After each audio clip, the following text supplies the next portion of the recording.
Welcome to the Wealth Experts Podcast. Wealth Experts is a global network of leading professionals in wealth management and banking, legal, real estate, insurance, and entrepreneurship.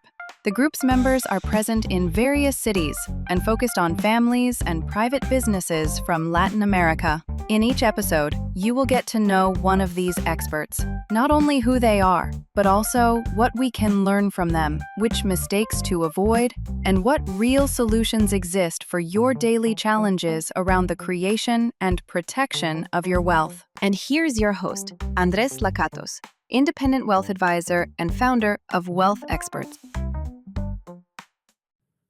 All right, so welcome everybody to this new podcast of Wealth Experts. And today I have the great pleasure to have Geralda Kral with me.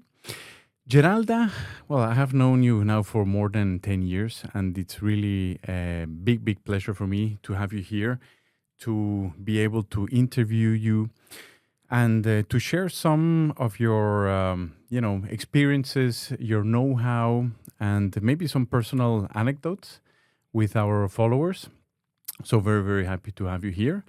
Geralda is one of the co-founders of the Wealth Groups. She has over 20 years experience working with high net worth individuals, especially from Latin America, structuring and specializing on asset protections for her clients.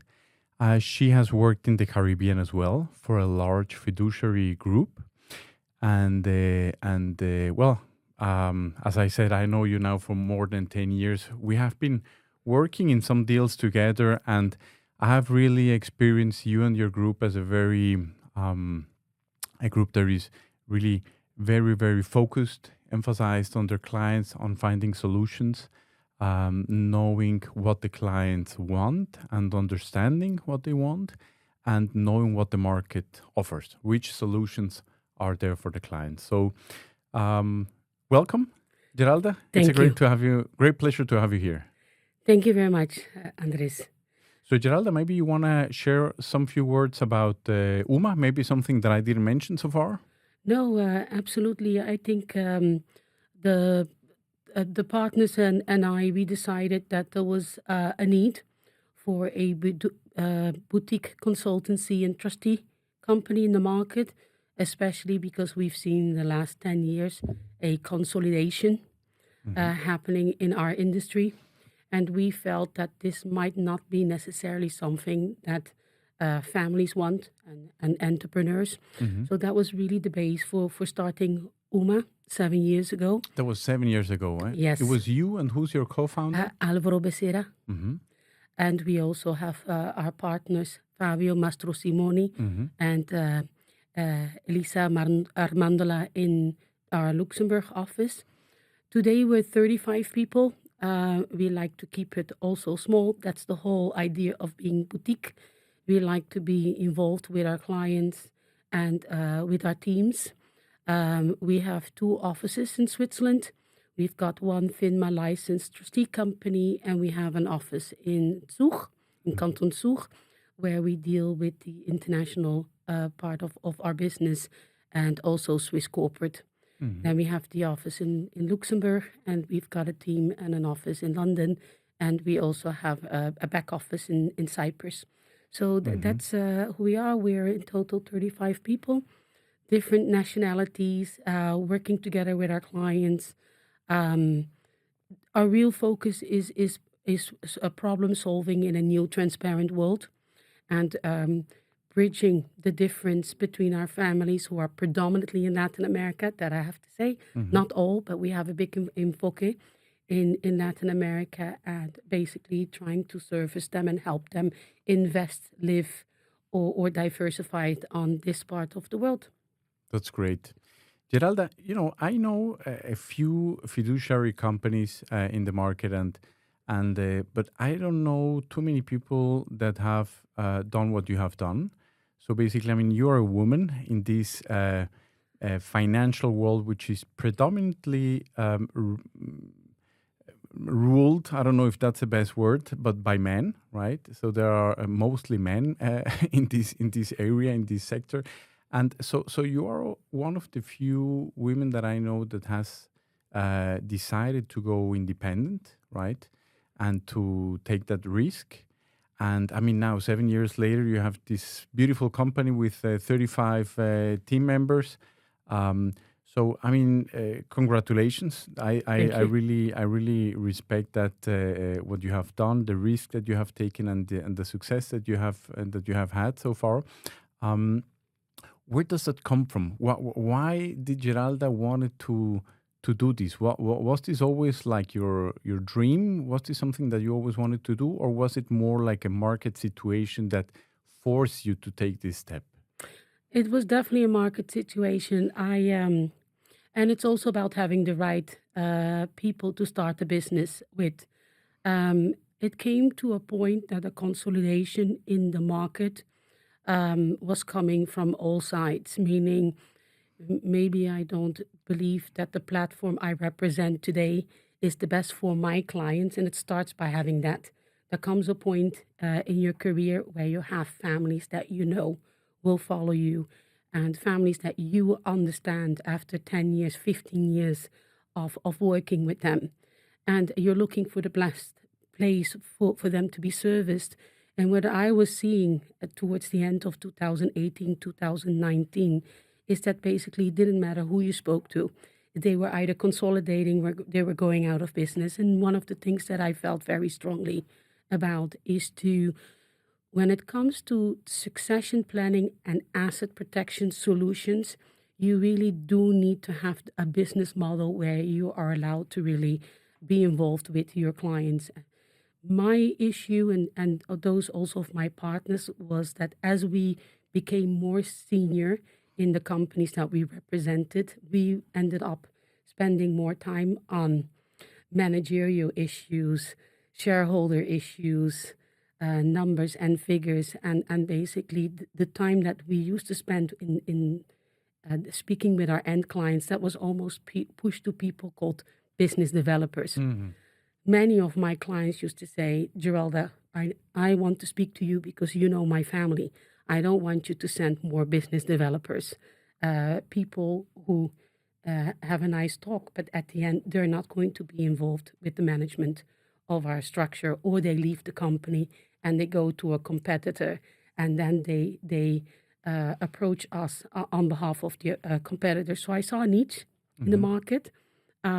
I didn't also see anyone who had the profile that I think that needed to be out there. I also did not see a high focus on Latin America, and I think the all the people who represent, and it's not just the shareholders or the partners, it's also employees who followed us and have been with UMA from the start. We just had natural inclination to Latin America. That means that we speak the language, we understand the structuring, we understand their needs, we travel to the places to see our clients. And it just came to a point where the only way forward is to go independent. So that's really been the base for all of us, and that we had the right people to have the To do that. willingness to do that. Yeah. Absolutely. So, what is that profile that you were looking for that maybe your previous employer was not offering? What are you doing now different than before? What was that profile that you were looking for? The big difference is that we don't push a product, right? And in a way, it's also difficult coming out of a platform where you might have 45 different offices around the globe. You have hundreds and hundreds of products and solutions that you can offer your clients, right? But you're never able to offer the best solution or the right provider in a particular jurisdiction because you're paid by the company, right? So even if I felt that my previous employer would not be the best provider or did not have the best solution in, let's say, Spain or Malta, we were obliged to sell the office and the products from what we have in-house. And this was the first step. We're very small, we're very boutique, but it also means that we will look in some of the consultancy mandates that we work part of our mandate, which we are requested by our clients, is to find the best provider, the best director, the best solution. And that's part of the analysis that we do. So our network with other providers is absolutely key. Bankers, lawyers, fiduciaries, fund administrators, private equity. It is very important for us to have access and to do that due diligence. So our clients also resort to us for that. The second point is, if you look at when we started the company, 2019, that is post the aftermath of CRS and transparency, right? So there were also many clients who basically didn't want to have a structure or couldn't use the structure anymore. They had taken tax amnesties, they had done voluntary disclosures. And so if the relationship with your clients is based on a particular entity only or a particular fund, then obviously once that capsizes, there's no other argument to remain in the relationship. And that's really where we looked at the matter of consultancy. If I have a relationship with a family for 10, 15 years, I know how they operate, I know what their cash liquidity needs are, then that's also a value, right? And to the clients. And that is why quite often how we start with our families is on a consultancy base, meaning we help you to determine what you have or what you need. We organize it for you. And if applicable, we will take directorship, so we will manage the company or the entity or the trust in the jurisdiction where we are based. But often we are involved in structures where we don't have an office. Like, for example, US. We have clients with US Trust that we support and we consult, and maybe we do a certain part within the structure, but we are not a trustee. But we do help with the communication, and we do help with the consult. This has really been one of the winning factors of what UMA is today, where people know that they can come to us with a problem, but we're not necessarily going to sell them something or tell them a certain jurisdiction is better for them because we happen to have a presence there. And I think that's a big issue that we see in the market today.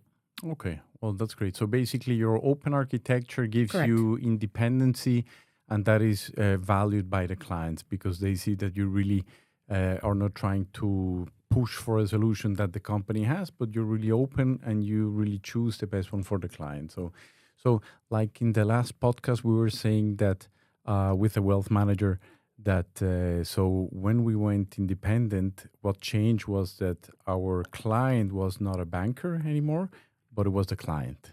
So that was the big difference, right? Because now you know who you're working for, who's paying you, and I think that changes a lot the mindset, right? Absolutely. Yeah. Okay, that's great. So you were mentioning before CRS, and what I wanted to ask you is which are the trends that you have seen in the last 5 years? So what are your clients asking for now that maybe they were not asking for 5 years ago? What has changed? Definitely, there's less of a focus on tax deferral. And of course, we are also based in Switzerland, right? So it's a different world when you go to the Americas because a lot of things that we don't see here in Switzerland, it's still going on in the Americas, let's put it that way. And the advisory done by lawyers or fiduciaries in that part of the world is very much CRS, in CRS or out of scope of CRS. So we try not to focus on that, or we don't focus on that. The families that we have here want to do the things right, but they definitely want to do the things right because they have a real interest in banking, for example, in Switzerland, or they are deploying assets or investments in Europe. So, for example, a typical trend that we see, Latin American families investing in private equity or commercial real estate properties in Spain, for example, and they want to ensure that they can make a successful investment. That means that they're willing to have the proper structuring. And they want to understand how this affects them as well from a reporting or a tax point of view. We see a lot of that. This year, for example, we've had a big increase in asset protection solutions. Switzerland happens to be um, a great jurisdiction for that because it tends to have older bilateral investment treaties, which are quite favorable and require less substance for the companies that are set up here. Um, People want to make sure that their prime asset, which is most often the family business, is properly protected in case of political turmoil in their home country. We see a lot of that. And I think when it comes to risk mitigation, we definitely see a lot more components of business activities from family enterprises moving to Europe, not only to Switzerland, to Spain, we see as well, to the UK as well. And in that sense, we get a lot of families approaching us for ideas and for the setup of that. Trustee services as well. I think larger families and more complex families, they want to know that we are regulated here. So FINMA, it has since 2023 is also regulating us trustees. That keeps us to the same level as for example, the external asset managers do. Some clients have comfort in that. But there's also families that want to know that in case of litigation, not just to us, to the trustee, but with beneficiaries or other stakeholders, that they can come here and find proper representation. And I think Switzerland is excellent for that because, of course, in Switzerland, there's sufficient law firms and experience in dealing with litigation matters in the private banking sector. So the experience and the reputation is there. Other things that we see as well is tax optimization. So we see a lot of that. Instead of full tax deferral, meaning, I know I need to pay my income taxes on the investments, but I would like to protect myself on the wealth tax, or I would like to minimize the exposure on inheritance tax, or I don't want to be exposed to U.S. estate tax in some cases, and people feel comfort in that. So we see a lot of that. I think definitely post 2016, 17 is that people have understood that you cannot have your cake and eat it. But people take comfort with the fact that some optimization is possible, and this basically the trends that we see. Okay. Now, how many? Do you know how many FINMA approved fiduciaries are there in Switzerland? Because I know wealth managers, we are around 1,500. I know that fiduciaries are less. A lot less. Lot less. Don't quote me on it. The last time I looked, it's around between 140 and 150. Okay, so let's say 150. I mean, it's still a few, right? So Yes. what does UMA do to differentiate among these 150 competitors? Let's say, what do you guys do different or what is giving you the success that you have had so far? Definitely, we are Swiss trustees, but it's also the part of the consultancy and wealth planning, so to speak, that we have within the group, right? Or that we do out of Zug as well. And that's the interesting part, that we are very strong and we understand the role of what it is to be a trustee. Myself, I've been on the board of a trustee company in one shape or form for the last 20 years. But we also understand corporate structuring. So we do get involved in understanding the operations in relation to the assets. We're not wealth managers. We will never tell clients where to invest their money, but we are very useful when it comes to tangible assets, real estate, private equity. We can do the structuring. That's a big added value. The difference is also that we travel. So for us, we are agnostic. If we have clients, if we do need to be in a particular place, we will travel. We are very open-minded with that, and we do believe in having personalized relationship with our clients. And I think there may be a lot of trust companies out there who don't have this business Hmm. model. We work Latin American times, so there's always someone of UMA available Hmm. after hours. This is very important to us because we also deal with banks on the West Coast in the US. Hmm. So in order to keep the operations going, we are always available. So I think that's incredibly important of what we do. Hmm. Um, we understand the regulations very well, also on a board level and on a shareholder level. So quite often, if we look at investments or complex structurings, we also need to understand the compliance side Hmm. of it, and we always make sure that we educate the family. So there, where possible, we invest a lot of time in educating and explaining Hmm. how the structures operate, how Hmm. the compliance environment in Luxembourg or in Switzerland or in the UK operate. Hmm. That's a big difference, I think, from how others work. Okay, so basically, you don't only implement the structures, so you don't only set them up for the clients, but you also do the consultancy before implementing. So There where the, needed, absolutely. so that's a big difference, the big differentiator that you guys are Yeah. doing.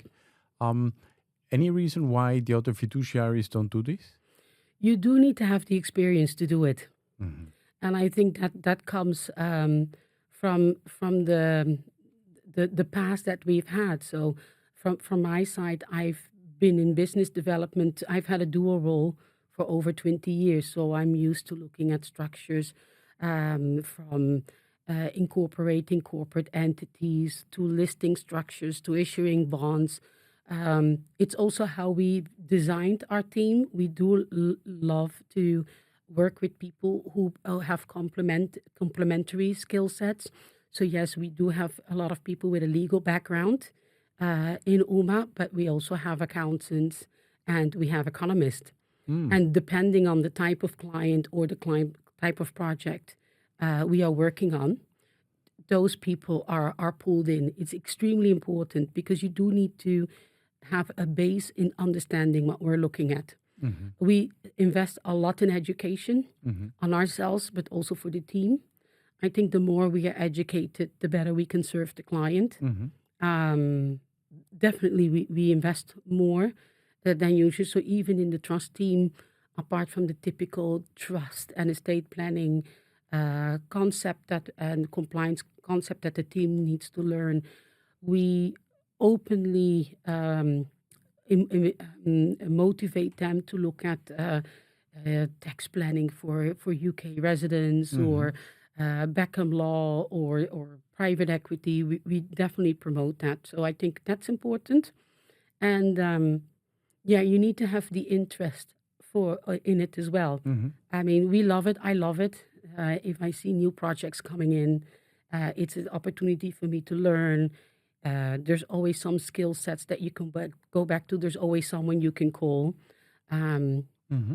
it starts with the curiosity and the willingness to solve problems, I believe.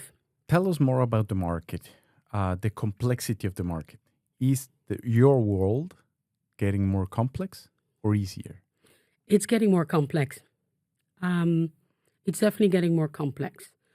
Um, the biggest complexity I see is that the laws, the tax laws, the company laws, the reporting laws, it's changing. Before, I remember 15 years ago, if there was a big tax change in Mexico, well, you could expect it that at least for 5 to 10 years there wouldn't be another um, tax overall. Hmm. Now, in some countries, it's every year. Hmm. So we've become very careful in telling clients this is solution A, this is B. Hmm. You have to manage the client's expectation that this Hmm. can be a solution today. It might be interpreted different in a short period of time. And if you need to look and understand the text and environment of the families, you need to understand the tax environment and reporting environment of the entity, the structure. And you also need to know the tax environment of the target asset as well. And you need to monitor that. So this is very difficult. If you have great clients and educated clients, they understand this. There's still clients who live in the old world and that expect that if they do a structuring today, that it should stay Forever. forever. And that's very difficult. That's the hardest thing that I see now, that it's a moving landscape on a daily basis. Okay. Okay. Looking back to your 20 years career, Geralda, which has been, let's say, the most difficult moment in your career? Well, I would say that COVID hit pretty much 1 year after we started the company. That's When did you start your company? the company was set up towards the end of 2018. Oh, okay. And 2020, basically, we couldn't travel and we couldn't see our clients. So you had 1 year to start the company and then COVID hit. Yes, Wow. yeah. And we were incredibly lucky that we had a good pipeline. And we spent 2020 basically, in a way, was also very good because 2020, 2021 allowed us to focus on building a good base and infrastructure within the group. And it made us also very creative in how to stay in touch with our clients. But I think sometimes people say, well, it was the tax change here, or it was the FINMA license for the trust company. Yeah, it was challenging. But starting a new business and then get hit with COVID, that's hard. I can imagine. So how did you solve it? I mean, you were not able to travel. You had this pipeline of projects, of structures that your clients wanted to implement. How did you do it? How did you implement them? Were you able to implement them? Yes. How did you do it? By being creative. No, I think we were lucky that the communication was there. It also, again, it's the network and the people surround you that trust that you're going to do a good job, meaning lawyers, bankers, other stakeholders who have basically supported the clients in setting up the structures with us. In terms of communication, of course, COVID has been one of the reasons why we are all using video conferencing today. Webinars. We did a lot of things to stay out there, but we did have a good pipeline. And without support of the other stakeholders, like I said, bankers, external asset managers, lawyers, in order to find ways how to get the documents across, when we could travel, if clients could travel. That's how we made it in the end.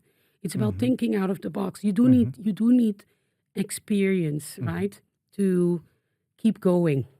It's very easy to give up and say, well, this is something unheard of in the industry. Let's shut the doors and let's see.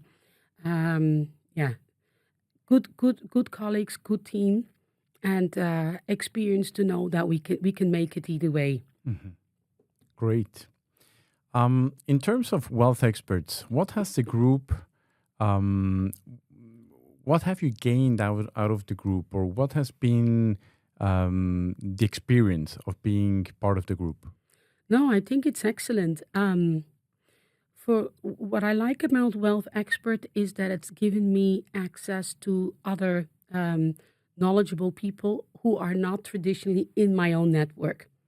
And it's funny that how after many years you find your comfort zone with the same lawyers and the same bankers. And the freedom to say, okay, we've been vetoed, right, by we experts. So if you're in the team, you are of a certain caliber. And to see the level of the questioning, that's also quite interesting. I might not always put questions into the group, but I can see the interaction and the level of response that really makes me think, okay, next time I will call this person. I think which is absolutely great is the on location events that we expert does. I think that the one we did in Mexico City was excellent. I know you had one in Miami not too long ago. I saw the pictures, and you can see the people that are there and the interaction, and that's important as well. I think we often travel. Sometimes we go to the events, and we're struggling maybe for making connections. And it's wonderful to have a team there and say, "Listen, I'm in Argentina, I'm in Mexico. I would like to meet people," and the bond is instantly right. Um, and like I mentioned before, with the type of work that we do, we get sometimes the strangest requests from clients. I need someone help me evaluate my plane. I want to sell my plane. Literally, these are maybe requests that we don't get every day. And it's fantastic to just put it into the group and say, "Listen, I have this problem. It's not standard, but it's my client. I would like to help my client." And there's always someone who has the answer. If they don't know, they will refer you to someone else who can help. And the team is the group is extremely active like this. So, Geralda, to get to the end of this podcast, what would be your advice for the next generation? For the younger people in the wealth planning industry that that know you, that listen to you, that have been to your presentations, and that really like what you do, and maybe they would like to set up something like you have done. What would be your advice to them? Um, First of all, you need to like dealing with people, and you need to like serving people. I think that the days of going into the fiduciary wealth management industry because it's a good career or a good job and well paid, those days are over. It is well paid, but we also have a lot of responsibilities. And you need to be prepared to accept those responsibilities and invest time to do the work very well. This is the first thing. To me, I never felt, to me, doing the job that I do or my profession, I've always loved it. I've never had a second doubt. I love what I do. I love to meet families and new people. I like to solve problems. I like to educate. Every client that we have is special to us. So this is really the base, because if you don't like that, of course, doing what I do or doing what you do becomes very, very difficult. This is the first thing. Everything else comes after that, and you need to be willing to learn. It's changing every day. So if you're not willing to read, educate, take a course, ask questions, you'll be very quickly obsolete in this business. As you know, it's changing all the time. So, and I think our clients deserve that we are on top of our game. Do you see more consolidation coming in your industry? Do you think that fiduciaries are maybe going to come together, merge, or what's your outlook? I do think that there's a lot of fear in the market. And it's exactly because what I just mentioned, that maybe some businesses or people were in the business because they felt it was highly profitable. It is, but it comes with risk. So you're prepared to take the risk, make sure that you have all your systems in place and regulation in place. And I think that's the second part why there's so much consolidation, is that the compliance and legal costs in order to do the things correctly has doubled, if not tripled, in the last few years. So I think for a lot of smaller businesses and also other businesses, they are not interested to stay in the game if they don't hit a certain profitability. And I think also there are private equity companies out there that, of course, they're in the market of buying out smaller players. Why? Because it's very difficult to acquire new clients if you're not prepared to get on a plane, meet your clients, and invest time in that. It is hard. Unless you like what you do, of course, then it's a pleasure. So I see more of a consolidation, but I also think that the space of boutique consultants, boutique asset managers. It has been noticed. At least we know that people are noticing it, and I think that slowly that will grow. How many of those are in it for the long run? Only time will tell. Besides business, what is important for Geralda? Of course, the family. That's very important, and it's important that the the team that we have and the people that work for UMA that they feel satisfied with what they're learning and the job that they do. Having a good work environment is key. We spend a lot of time at the office, and I think people who know me, they know that I like to have a friendly Have a good environment, time. have a good time. Yeah, It's absolutely. important. I think it's important for the team.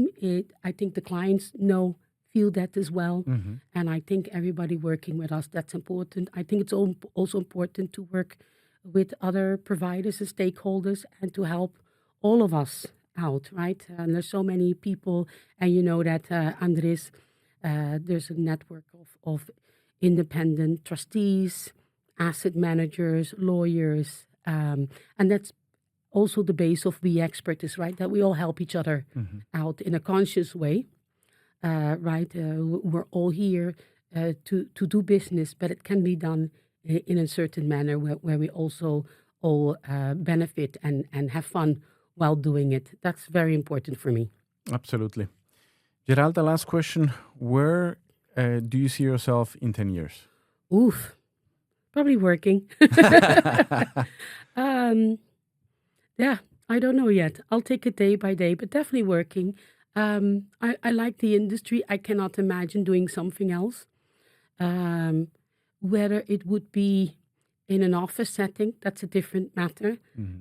I like to think that we have a great team and that some of our colleagues will step up and take some of the responsibility of directors that we have in place, which would allow me maybe to spend time in other places and spend more time with clients or speaking. I do like the educational route.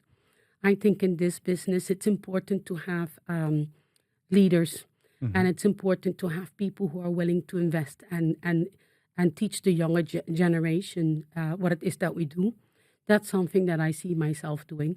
Is it going to be in Switzerland or somewhere else? Definitely here and somewhere else, somewhere where it's warm. In Curacao? Maybe, Maybe. maybe. Okay. Yeah, there used to be a big industry there. Yeah. It's not the same what it was, but definitely that's something that has crossed my mind. Yeah. Yeah, that's definitely a weak spot in my heart to do something for Curacao as well. Super. Geralda, thank you very much. It was great Thank having you, you Andres. here. And I really enjoyed the conversation with you. I think it was very interesting. And I will see you soon in our next Wealth Experts breakfast in Zurich. Perfect. Thank you, Andres. Thank you, Geralda.